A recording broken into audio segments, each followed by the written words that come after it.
Hey, welcome to For the Story, the only podcast that has a suspicious amount of creamy peanut butter in its trunk. My name's Avery. And I'm more of a crunchy peanut butter kind of guy. And we're here to talk to you about a movie. Yeah, that's right. This week we watched Underworld, Rise of the Lycans. No! It's so close. No. It's like, it almost is the same movie.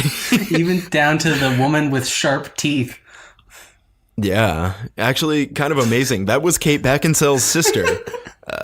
It's Tate Beckinsale. Tate. Katie Beckinsale. Weird distinction. They look identical.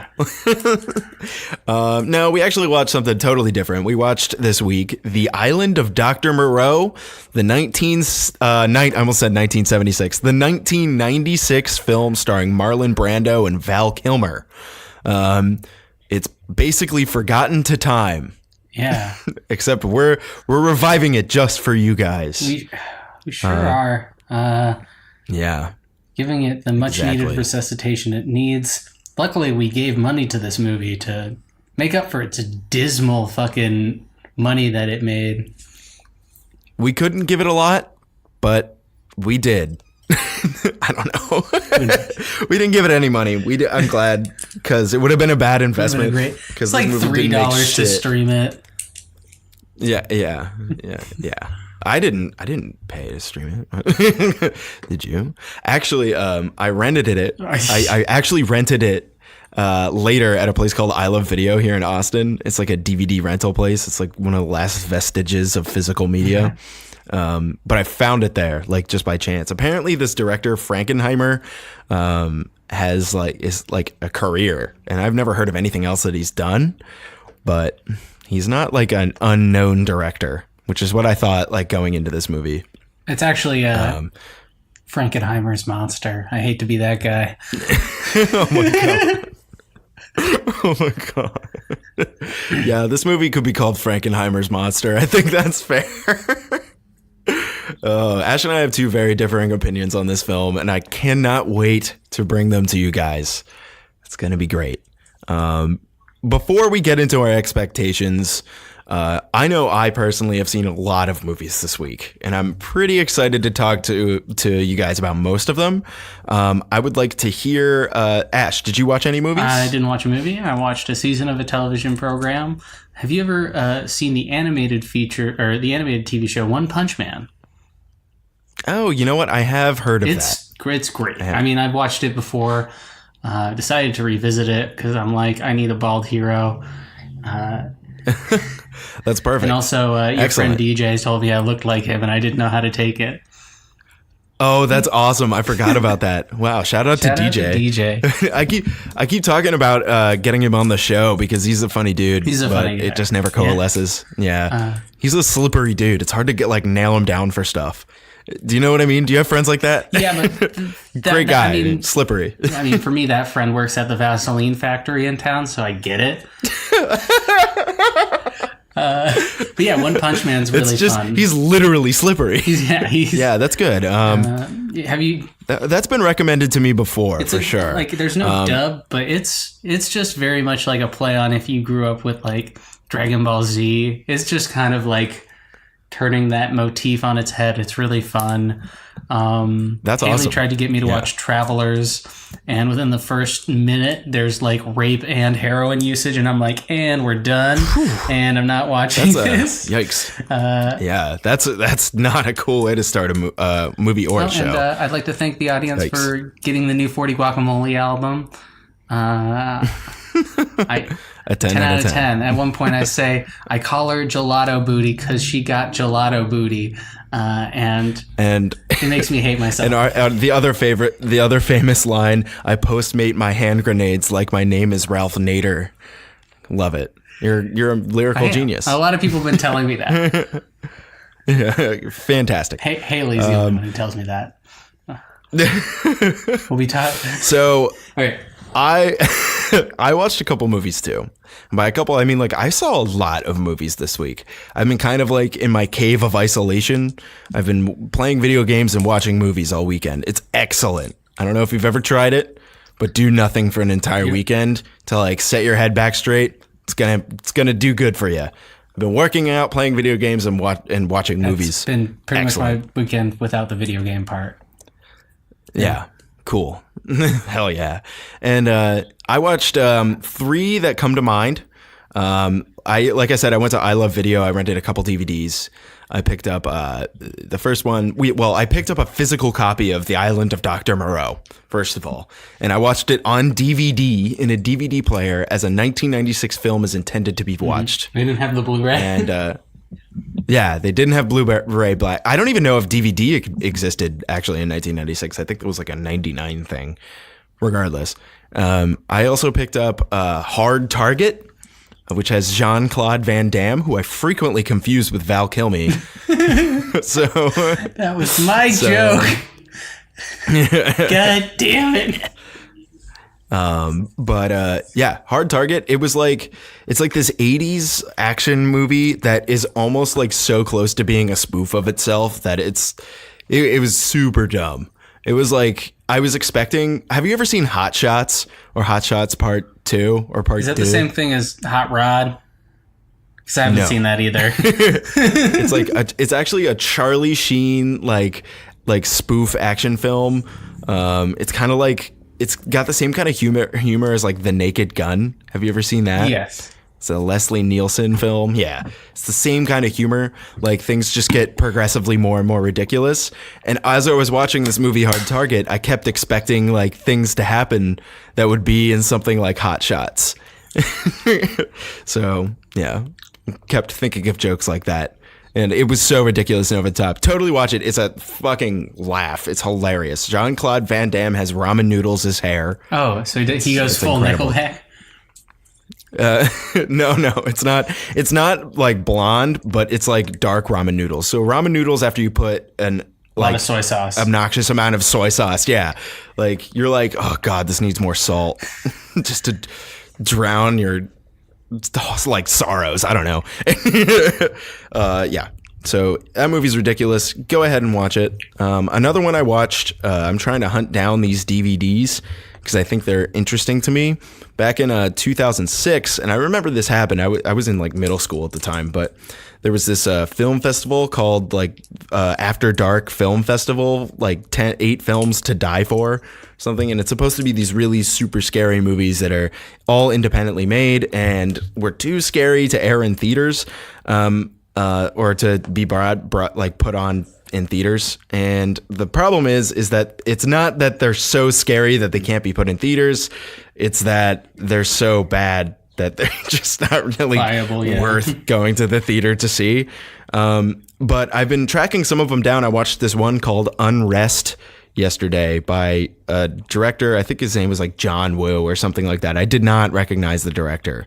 But it wasn't good at all. And I can't wait because I'm going to find all of these and watch them and see if any of them are worth it. Okay. Maybe we'll bring a couple not of them a good start. Or maybe a couple of them on, rather. Can we call you... I got a new nickname for you. DVDesus. Okay. Ooh, I like that. Ooh. Yeah. I wish someone would call me Let's do a retro DVD of the month type thing. That'd be fun. I'm going to say Unrest is my retro DVD of the month. Yeah, it's just such a product of 2006. It's almost like looking back in time. Like you could see like they had like flip phones and all that kind of stuff. And I was like, this is awesome. This looks like all of them had like bad hair. They were all just pretty people from 2006. They were supposed to be like doctors, and there was like a morgue, and one of the like dead people was like an Aztec god or something that kills them all. It was terrible. It was horrible.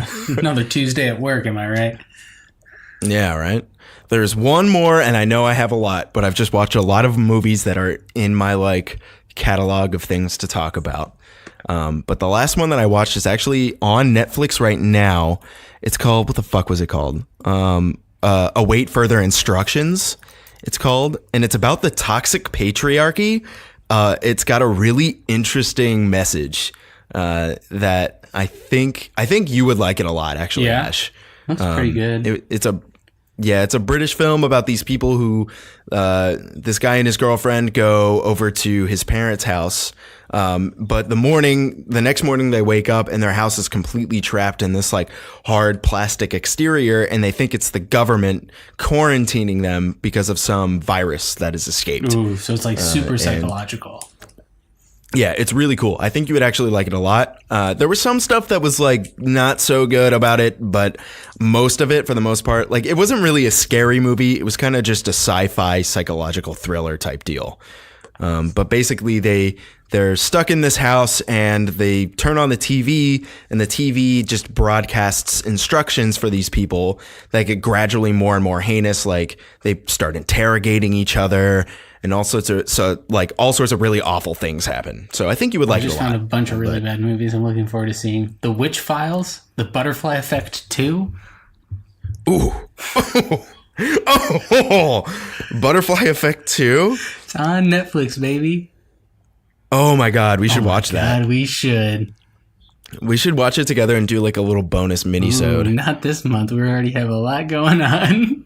Yeah, that's true. I think I'm probably gonna watch that tonight. Yeah, me too. Maybe we'll just have a little powwow. Just talk about it at the beginning of the next one. Yeah, that sounds fun. Cool. Sounds fucking awful. The Butterfly Effect 2. Shit, I'm writing that down. The Butterfly Effect 2. Fuck, that sounds awful. But yeah. So having talked about the movies that we watched this past week, Ash, what were your expectations for The Island of Dr. Moreau? I had very few. I mean, I love H.G. Wells as an author. I will stand by that. He's got really interesting prose. I like The Time Machine. We were talking about that, I think, before we started recording. We might have talked about that while we were recording. I forget now. It was just before. Yeah. And so interesting. I was like, H.G. Wells, it can be done. I like Time Machine. That was a good movie. From what I can remember, I was God knows how young. Yeah, I was pretty young too. Yeah, it was 2002 movie, so I would have been quite young. But yeah, fuck the Morlocks. You heard? I'll say it. Yeah. No, none of you are fucking brave enough, but I'll say it. Yeah. But God, tell him. He just made it sound really terrible, and the fact that you hadn't even seen it made me go, "Oh, great! This sounds awful." Even Avery won't watch it. Oh God. Yeah. Honestly, I had never heard of this film before. Ever. I found it like sifting through weird movies. And I was kind of intrigued. The description is amazing. The description's like a UN negotiator gets stranded on an island controlled by an evil scientist who creates half-human beasts or something amazing like that. And so I was kind of intrigued just right off the bat. I was of the mindset that this could either be executed well or it's going to be so bad that it's just been forgotten by time, because I've never heard of anybody discuss this movie, and I think it's because not a lot of people have ever heard of it or nobody really went to see it in the theaters when it was out, is the biggest point. I don't think it was marketed very well, most likely, and also it's kind of an odd, I don't know, it probably just wasn't marketed very well. That's what I think, really. And nobody just went to see it. My expectations were that it was going to be pretty fucking bad.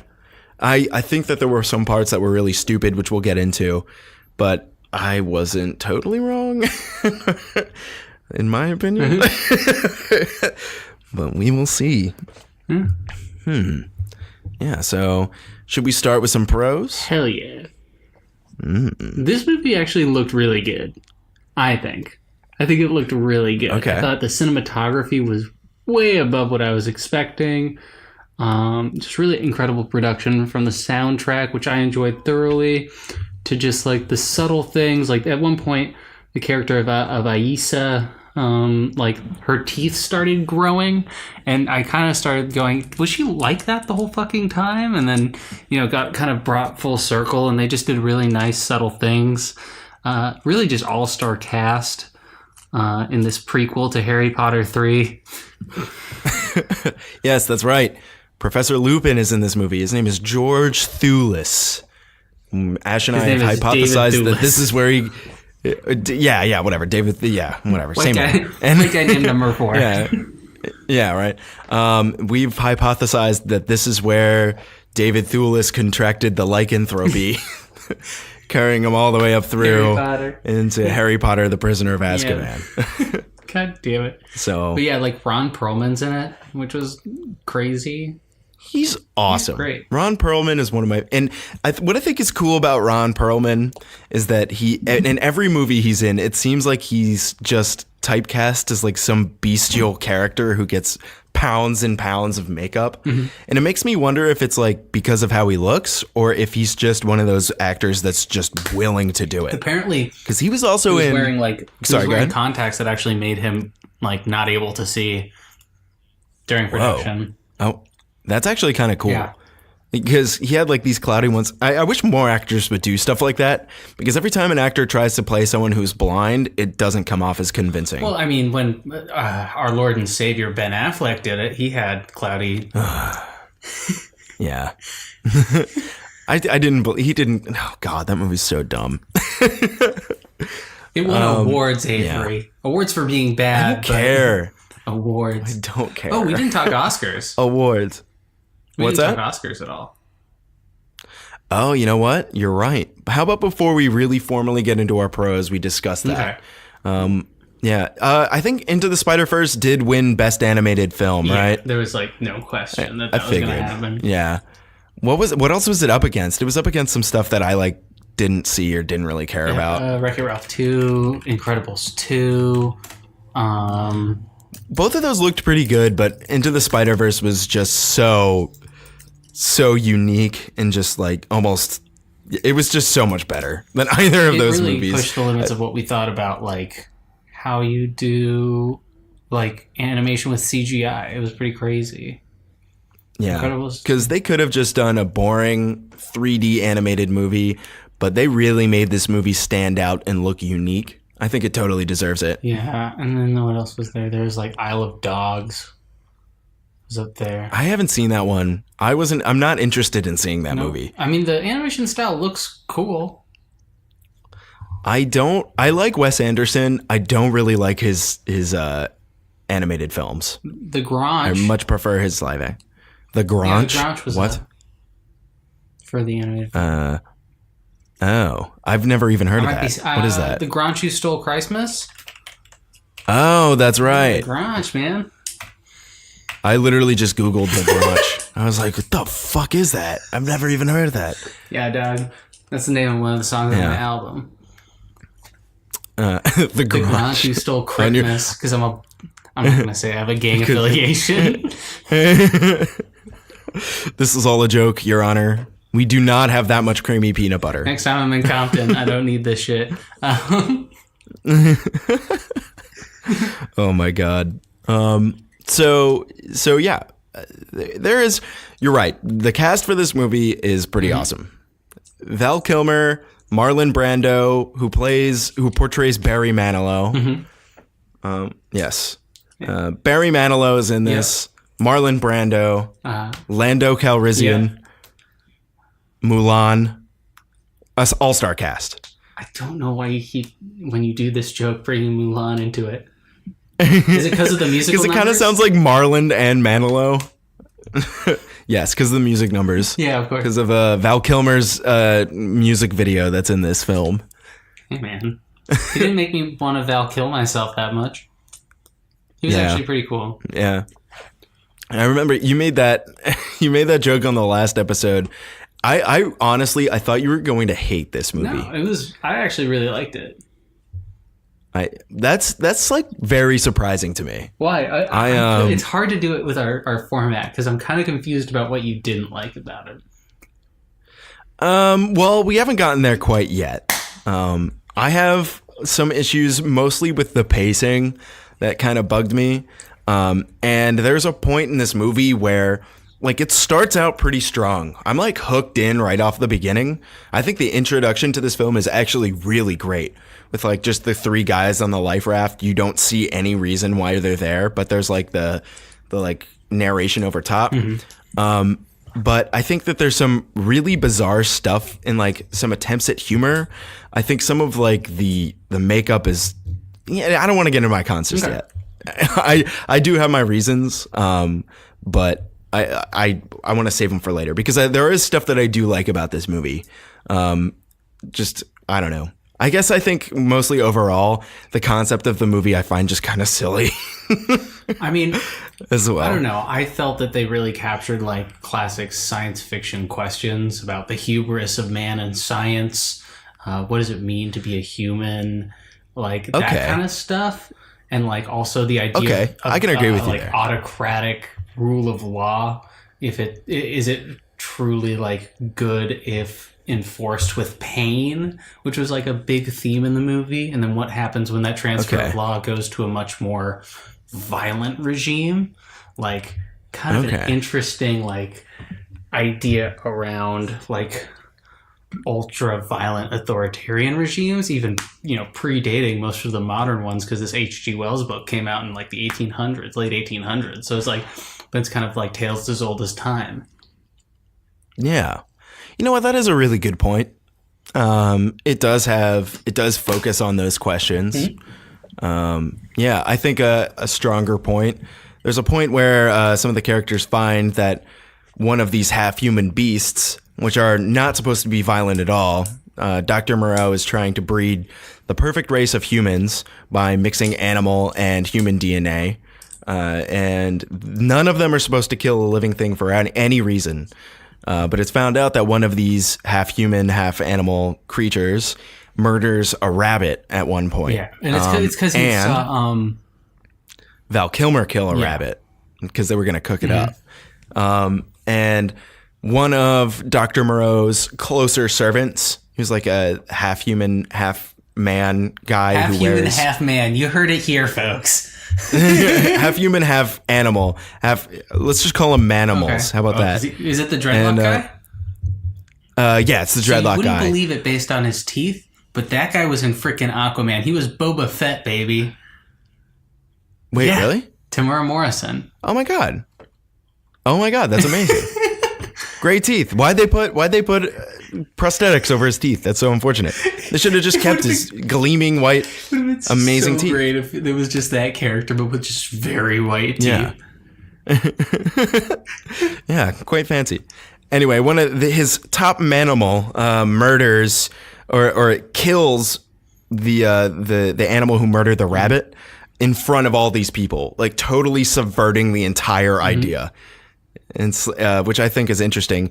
And the creature who murdered the rabbit is put to death by somebody else in front of everybody, like saying like it totally undercuts the entire idea. The whole point is missed. It's like shocking. And I think that was actually kind of a cool part.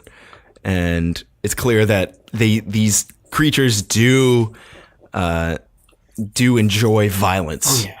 And that's like ingrained into their culture because they're part human and they're part animal, and that everything's around violence with people. That's what I think. So, yeah, I think some of the other positives I did like some of the cinematography, especially. Oh my god, I can't even speak. Especially up front. Yeah, man, Val Kilmer. Cool. Yeah, Val Kilmer was really cool. Especially when he just goes fucking crazy and starts... He just loses his mind, yeah. Yeah, it's absolutely nuts.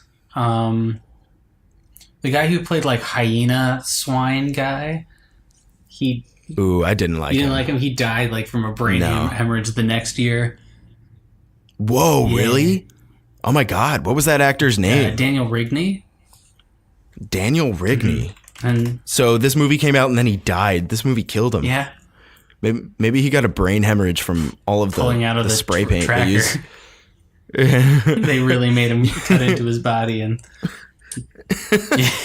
and somehow it hurt his brain. Yeah. Well, maybe he got a brain hemorrhage from like all of the paint he inhaled while he was getting his makeup put on. That's why we call him Frankenheimer's monster. Yeah, exactly. He's a bad guy. This movie is Frankenheimer's monster. Jeez. Yeah. Most of the costumes looked really great. Actually, some of the costumes looked really great. Most of them looked kind of cheesy. Yeah, like the guy who got killed, Lo Mai, he looked really good. I thought he looked cool. He looked really good. But then I think Hyena Swine, like, maybe not quite as good. And then, like, the servant characters that were Dr. Moreau's servants, they all looked pretty bad. I thought that that makeup wasn't good. Like, dreadlocks guy and then tiny person.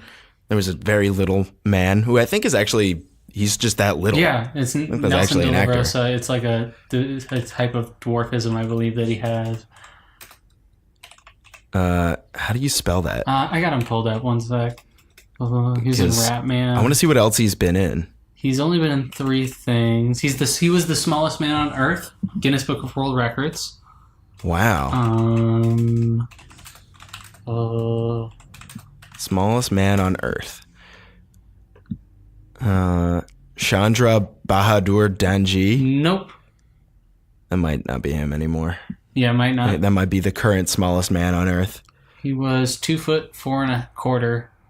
Wow, that's crazy. Yeah, he died of a heart attack in 2006. He actually lived a very long time, from 1968 to 2006, considering he... Wow. Yeah. That's 40 some years, or that's almost 40 years, right? Yeah. That's kind of sad, yeah. But I mean, like, at least he was able to, he was in a couple movies, so that's pretty cool. So he probably found a way to support himself, which is awesome. Like, good for him. Absolutely. Yeah. I mean, we celebrate that. So he didn't actually have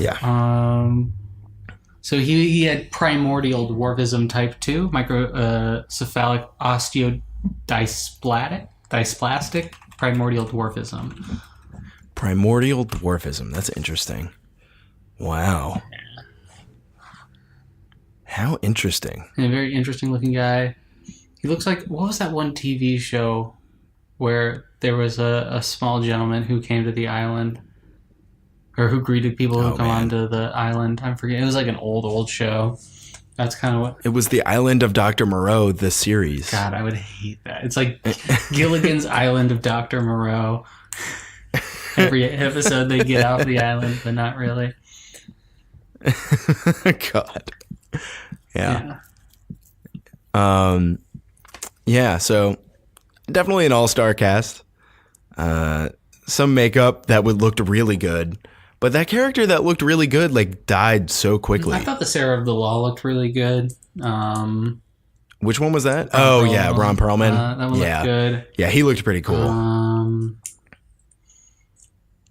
All the ones that worked for Dr. Moreau directly in his house. Also, did you get like metaphors of slavery in this movie? Yeah, vague slavery metaphors for sure. Like a hierarchy of like house slaves versus field slaves kind of feel. That's kind of what I was getting. Yeah, it very much seemed like that. I didn't like that Dr. Moreau was supposed to be...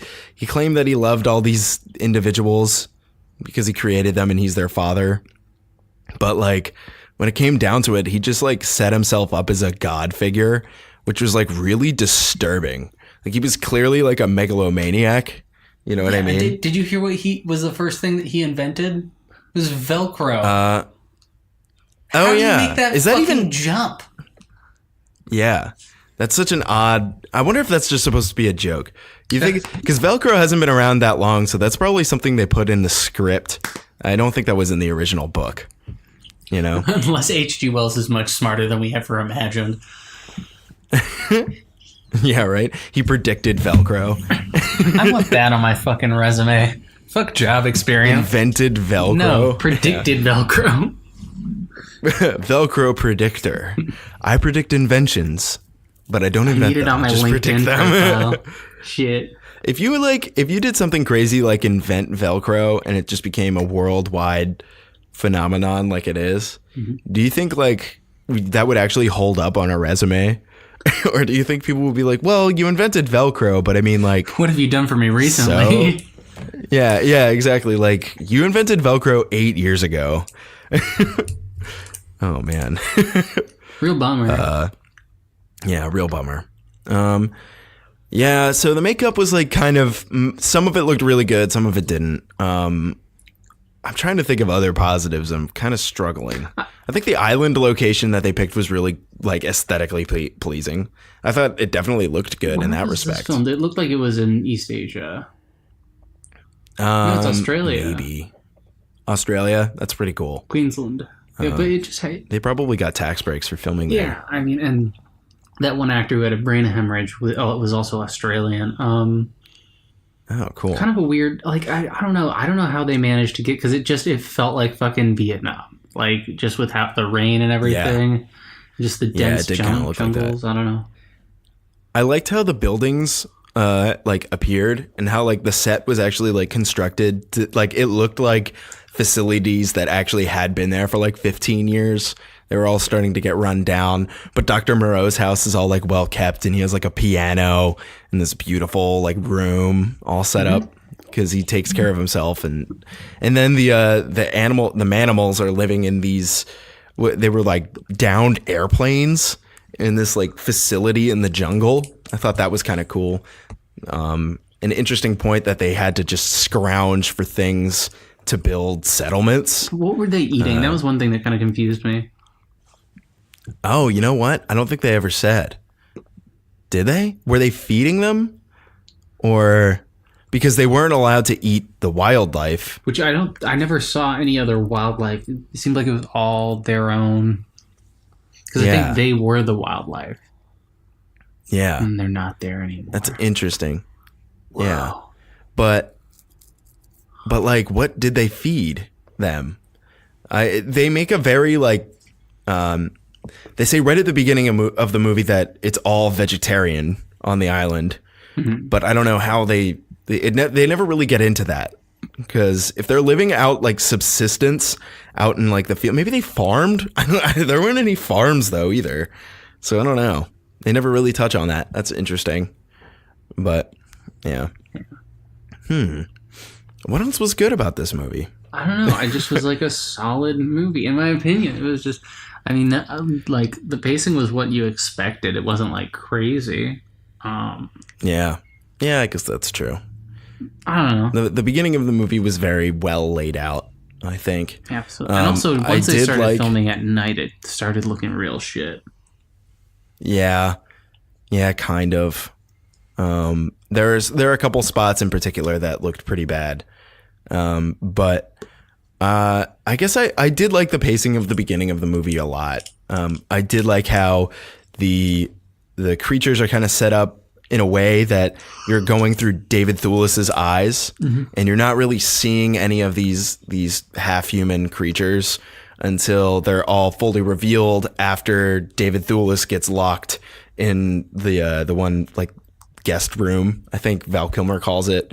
But then he breaks out and he accidentally walks in upon like the science. No. Yeah, the fucking birth scene. Yeah, which is horrific and gross. I thought some of those props looked pretty cool. That one scene looked really good. Yeah. And he's like, oh my God, what's going on? And then he runs into more of these half-human hybrids. So that was kind of interesting. I like how that is set up. I feel like once the secret is revealed that there's half-human creatures on the island, the suspense is a little underwhelming. It kind of like blows its wad on that and then just kind of fizzles a little bit, because there isn't like another layer to the mystery. You know what I mean? And now it's like that kind of situation where the viewer, knows what's going on. And so there's not really a mystery to find out, but the characters don't know. So you have to watch them figure it out, basically. Yeah, I don't know. I think that's pretty... I don't know if I would give that a knock against it. I don't think it tried to play itself out as a fucking mystery thriller. Because like that's true. You're right. Like the first 20 minutes. I think it's more like that kind of high sci-fi, what is the consequence of my actions kind of thing. Yeah. And like almost like a social experiment type idea in trying to create a society to figure out what the perfect human would be, like peaceful humans. I think that's interesting. Yeah. That's an interesting topic. And I like the It's definitely the like eccentricism of Dr. Moreau with like the white. Oh, he's so bizarre. Yeah. Yeah. It's like I don't even know. It's like what if, they're like, okay, what if Jabba the Hutt was a white guy? That is kind of what it seemed like, right? But also, I thought it was, not. yeah. It was so like interesting. He was very eccentric, and they don't explain like any of it. He pushes it aside, saying, I think he says something like, he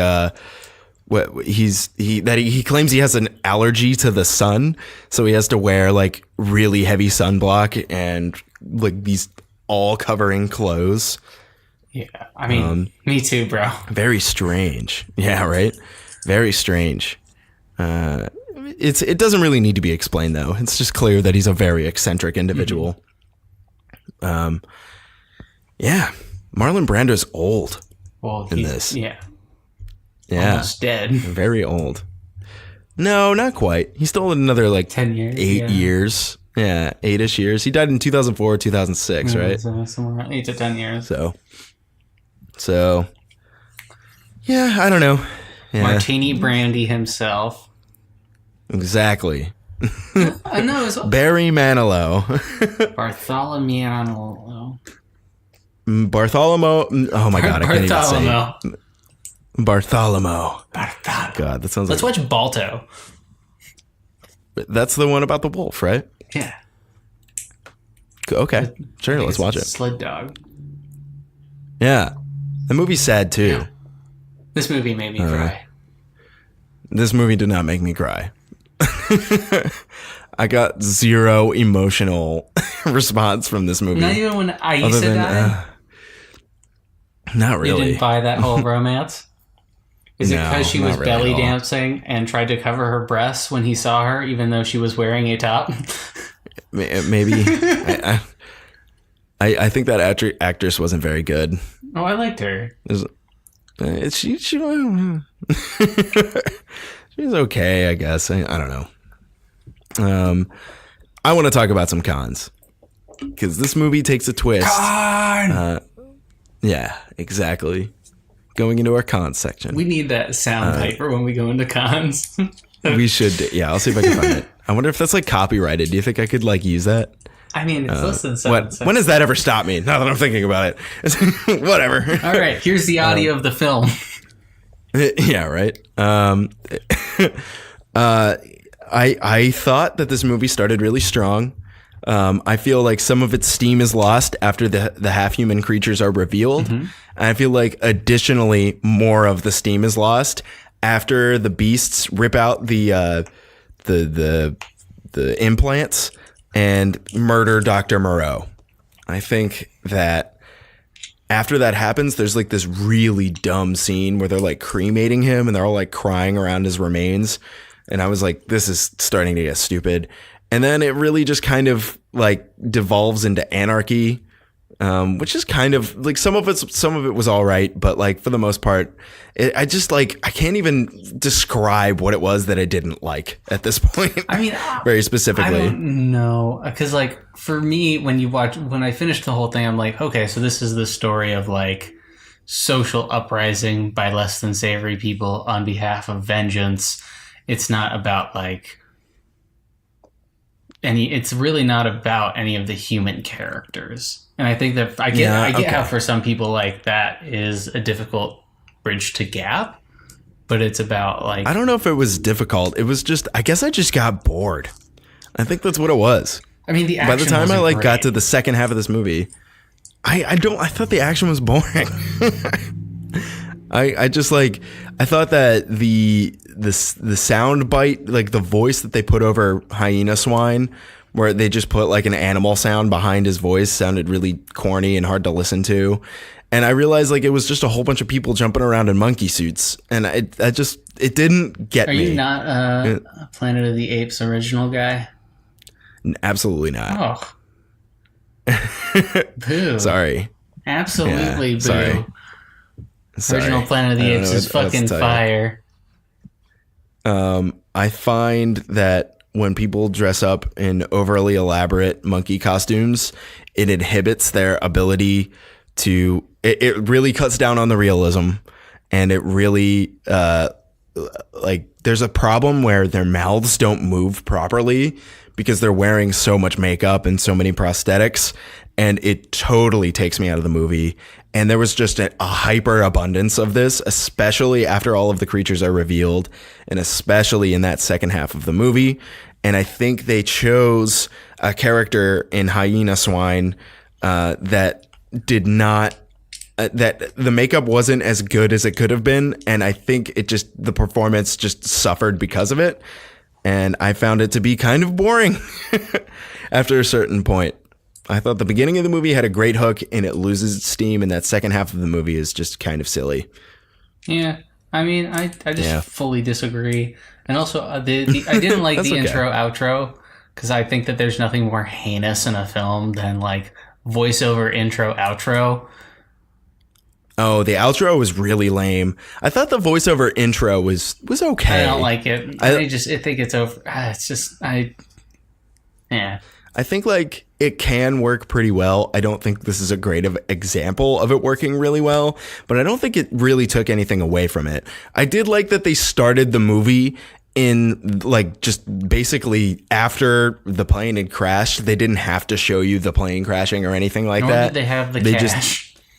Exactly. They did not have the funds to do that, but they just start in the middle there because all of the stuff that happened before that is totally unimportant. So that was like trim, you know?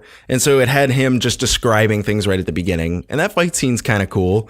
The sound effects are really cheesy, but I mean, like, it was kind of cool. Yeah, but we've seen movies with really cheesy, like fucking True Romance, where it's just like cheesy gun sounds, where it's just like a lot of, like, it's just jumping between people firing guns, people's guns missing their target and hitting random objects in the room, them hitting people. Like, I don't know. I don't think that really helped the movie back, that the sound effects were corny. I kind of almost like that campiness. Okay. Yeah, that's fair. I think sometimes that can definitely be a pro. I wouldn't say it's a pro. It's just neutral for me. Okay. So it doesn't change the, okay. It's funny. That makes a lot of sense. Yeah. I don't know. This movie just was kind of boring to me. I like the idea of, I like the concept a little bit. I think it's kind of fun. But then after a while, I realized this is just kind of like a lessers uprising and overtaking the greaters kind of story. And I was just like, I don't need to see all this action. It would be interesting if the latter half of the movie had more of a message to make. Mm-hmm. And it feels like all of that was jam-packed in the beginning. And that was the interesting stuff. And then it all just like, you kind of knew like what was going to happen. Yeah. And I mean, it is a story that is so, like, I just kind of assumed, because the story's so old, that the general concept has been done already, and therefore it kind of reminded me of Animal Farm. Have you ever heard of Animal Farm? Yes. Yeah, it's kind of a similar story. Kind of. Yeah, like just the animals uprise and say no more. It reminded me of it. I guess it's really I think they're like opposite spectrum, and like this one's more like just like cruel autocrat. The other one is like good ideas turn Stalin. Yeah. Okay. Yeah. I can agree. Like, it's like Hyena Swine's like out for vengeance and just wants to punish everyone and wants to be a god. You know, you can make the argument the other one does the same, but it's like not. It's never about anything but that for these characters. It's just like a place of malice. Yeah. Okay. Yeah, that's pretty interesting. I thought. Yeah, I don't know. This is. You know what? The more I am talking about this, I like came out of it like, oh my god, that was stupid. But now that I'm talking about it, and you're right, there are some underlying things that are pretty interesting. But it still just like left me with like, I didn't feel like entertained at the end of it. You know what I mean? Mm-hmm. Like I didn't derive a ton of entertainment. It really lost me in the second half. The first time I tried to watch it, I had to watch this twice because the first time I tried to watch it, I fell asleep. So I watched it again and I was like, okay. So, you know. I do. Yeah. Yeah. This was such an odd find. Like seeing like the names that were attached to this, I'm surprised that it didn't like get a lot of tickets sold. I mean, I think that Marlon Brando was kind of out of his prime at that point. I think so too. Yeah. But Val Kilmer, 1996, he could have pulled that off. Yeah. You know, that's a pretty big name. Stan Winston did the costumes. Oh. And it makes me wonder because like some of them looked really cool and some of them really didn't. And the ones that really didn't looked really weird. And it makes me wonder if there was some, like his level of involvement in this project. Mm-hmm. Like if he put it off to like a second in command and kind of said, yeah, like he advised the costume designs or if he actually did it himself, like hands on. And I don't think we'll ever know the answer to that. But I've seen better from Stan Winston for sure. So, yeah, I'm not really I don't know. Familiar with him. He did, he did a lot of costume effects for 80s movies back when that was a thing. If I search it real quick, I can tell you. I think he did some of the stuff in Star Wars. I could be wrong, though. Let me find out. Stan Winston. He did a lot of stuff. Oh, Aliens, all the way Terminator 2, Jurassic Park. Yeah. He did update of the science fiction. Yeah, he worked on The Thing. G.I. Joe, The Rise of Cobra? Hell yeah. AI, Artificial Intelligence. That movie's actually pretty decent. Galaxy Quest. Do you remember Galaxy Quest? Yeah, like a little bit. Isn't that the one with Tim Allen? Or is it not? Alan Rickman. Yeah. Yeah, dude, that one's great. Teenage Caveman. Oh, of course. Absolutely, of course. And the classic Teenage Caveman. Oh, and their lead costume designer also did Mad Max, Beyond Thunderdome, and Road Warrior. That's awesome. Yeah. That's pretty cool. Yeah, so he has a lot of stuff under his belt that he worked on. I guess it wasn't Star Wars. I don't know why I was thinking Star Wars. Babe, Pig in the City. Crocodile Dundee 2. Excellent. Yeah, that's another good one for us to watch. Crocodile. That sounds really terrible. Oh, we worked on Jurassic Park. Also known as the best movie ever. Shutter Island. Did you ever see that? It didn't get very good reviews, but it's actually not too bad. He worked on Iron Man. Special effects in Iron Man. It's pretty dope. Yeah. Lake Placid. Have you ever seen that one? I heard. Oh my God, Small Soldiers. Excellent. Let's watch Indian in the Cupboard. Fuck it. Oh no, I don't want to revisit that. Did he work on that? No, I don't know why that reminded me. It reminds you of that because they came out like the same year. I know. I remember thinking about that. I remember when I was a kid, I would go to Blockbuster and Indian in the Cupboard had just come out and they were selling like these special edition boxes that had like a box, like a cupboard that came with like the video inside of it.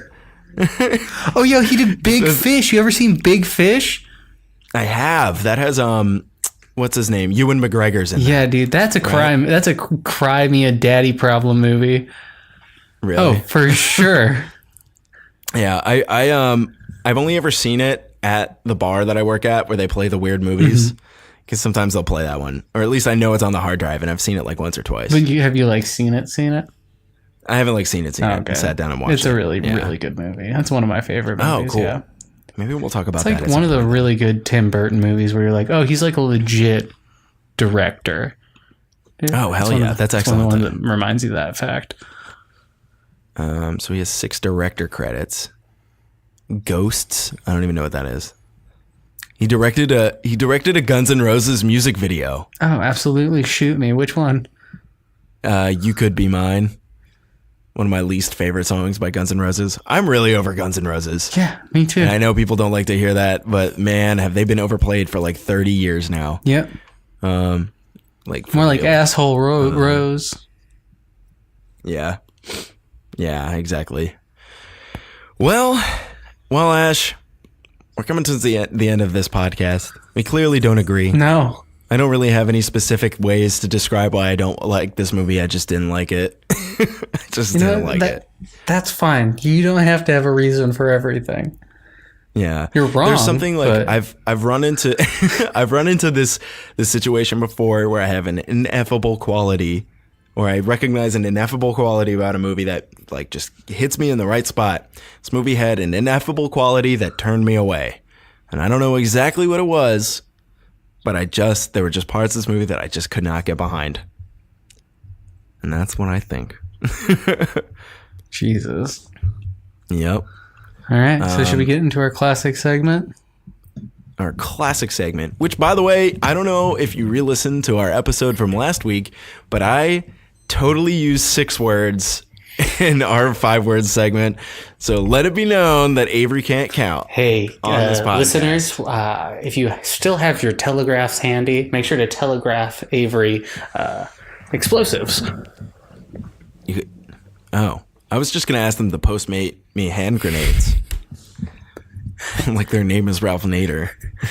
Yeah, send him a message in Morse code that's kind of mean, and then he'll like spend a couple hours figuring out what it means. Yeah. But he'll like think it's a compliment. I'll like go to all this work to figure out what it means, and I'll be just disappointed. Yeah. Yeah. That's a different kind of disappointing hand job, because you have to click the button with your hand. With your hand. Yeah. All right. Shout out to Haley. Oh man. Sorry, that's an inside joke. Yeah. So who wants to go first? I don't really have 5 words yet, so why don't you go first? Professor Lupin, look out, wolf! Those are my 5 words. Wow. This movie was solid. I mean, like, it is kind of up my alley in terms of I like my sci-fi movies, not like bombastic and crazy. I like my sci-fi movies like mildly cerebral. Not that this was the most cerebral movie. This wasn't like the best movie I've ever seen. I wouldn't even put it in the top 100. But it's a good movie. I personally enjoyed it more than Alita Battle Angel, because I actually had an idea. Oh, wow. Yeah, I mean, like Alita Battle Angel, if you killed literally any of those characters, I don't care. I just don't. And, you know, like I was kind of bummed when the girl died. Marlon Brando dying was kind of a bummer. If Val killed himself, I would have been sad. Yeah. So I just felt like I knew the characters a little better. Okay. And you had a kind of a good POV character in Professor Lupin. David Thewlis did a good job with that. I'm going to give this movie a 7 out of 10. Damn, really? Yeah. I thought you were going to hate it. Yeah, well, you don't know me that well. And why don't you look at me during? Oh, my God. Well, okay. So would you recommend it? No. Really? Yeah. No, this movie was a pain to find. This movie was a pain to find.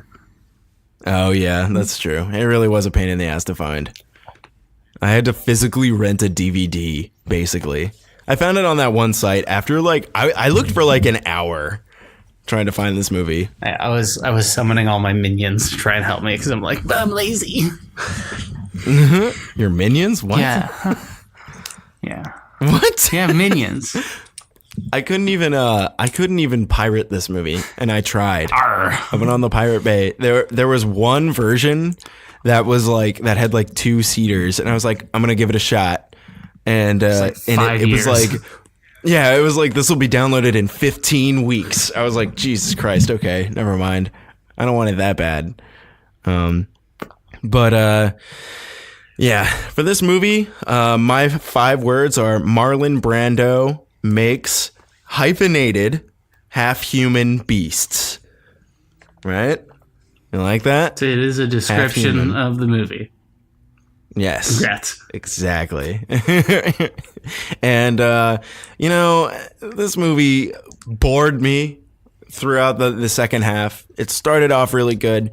Some of the costumes looked cool. I see why this has been forgotten by time, though.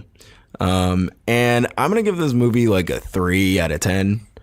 I'd say don't waste your time going to try to find it, because it's hard to find. And also, don't see it just because. Just don't. I don't know. I just didn't like this movie. I just wasn't into it. It is a cool message, but it's not a message that I'm super interested in. And that's what I have to say. And it was sci-fi, but it seemed like split two ways. It seemed like it really wanted to be bombastic and over the top, especially with like the costume work, which like lends credence to the idea that they were trying to make this very over the top and detailed, and plus all the explosions and gun violence that was in this movie. But at the same time, it was a very low sci-fi. I guess it's high sci-fi, but it was a very low-key kind of described, very rich topic kind of sci-fi. You know, and splitting the difference between the two kind of was like a little whatever. This movie's been adapted a whole bunch of times, and I bet you I think it came out before in 1976 or something like that. 1776. Oh, yes. This is the America Podcast. Welcome to the most American podcast in America. I will say, Avery, this movie's based on a book, and fuck books. But I think I liked this movie better than I would have liked the book. No. Not allowed. It's H.G. Wells is pretty dope. Yeah. So that's what I think. Don't tell my parents I read, Avery. They're always looking for you. You're spending your time at the library again, boy? No, I swear. You better get your ass back to the movie theater, boy, and get me a beer. Boy, I don't know. That's my drunken dad character. It's pretty good. It reminds me of my dad. Oh, no. I'm sorry. It's okay. My dad doesn't get drunk, really. Oh. Not obviously, at least. Gotcha. Yeah. But, so... Does your dad get drunk? Yeah. We're going to talk about this? Now Avery decides to cry. Yeah. So I want to leave you on that note. I want to stop talking. No, guys, thank you so much for listening. Go ahead and try to find this movie. I dare you. Try. I'm not even recommending it. I'm just saying go ahead and try. If you can do it, Avery will pay you money. No, I won't. But if you can do it, I will be proud of you. That's what I got to say. All right. Avery's absolutely zaddy. So next week, we got Captain Marvel. Oh my God. It's coming out in like 5 days. I am freaking out. I have my 10 a.m. classic movie section, and I'm seeing an XD. So wow. The ultra wide screen. That's awesome. That's going to be awesome. It's going to be. I haven't gotten tickets yet, but I will. I'll probably see it on Saturday or Sunday. It's looking like a 160 million opening weekend. You think so? That's what they're predicting, yeah. That's pretty good. It would be like top 3 for this month ever. Yeah. Yeah. But I'm hoping it beats BVS. What did Alita Battle Angel end up doing on its opening weekend? I don't think it's made money back yet. Let's find out. Both top 300 million. Actually, it looks like Alita soars beyond 350 million. Wow, it actually looks like it's doing pretty well. I'm kind of surprised. Domestic total. Oh, that's the domestic total. It's still worldwide. Yeah, 350 million so far. Really? That's not bad. It's doing way better overseas. What? I'm getting a totally different number. I'm on Box Office Mojo. I got 65 million. That might have been its opening weekend. No, this is as of the 28th of February. Opening weekend, 28 million. 28.525 million. I got 2.5, but yeah, maybe that's international, including international. Yeah, it's barely made double back because it was an expensive fucking movie. Yeah, 170 million. That's not cheap. No, that's a pretty big budget. I'm wondering what we're looking at for Captain Marvel. It'll probably what's Captain Marvel's budget? Is it I'm wondering because they do that de-aging thing. Yeah, and that tech's kind of expensive. They do have a really good studio working on it, though. So Yeah, that's true. oh, it's not even announced. Budget $152 million is what I got. Oh, really? I'm on Box Office Mojo, and it's saying not available. Got the film application details Yeah, for Louisiana Entertainment. Marvel. that sounds about right, though. That's a pretty mid-range price for But they de-aged. How much was Infinity War? That was like 300, I think. Was it really? Something crazy like that. It's saying not available here too. Jesus Christ! Avengers: Infinity War made $2 billion. Yeah, it was a big. Yeah, that's crazy. That's so enormous. Yeah, but it was kind of a big deal. The actors list is like 20 people long. Yeah, it's so fucking huge.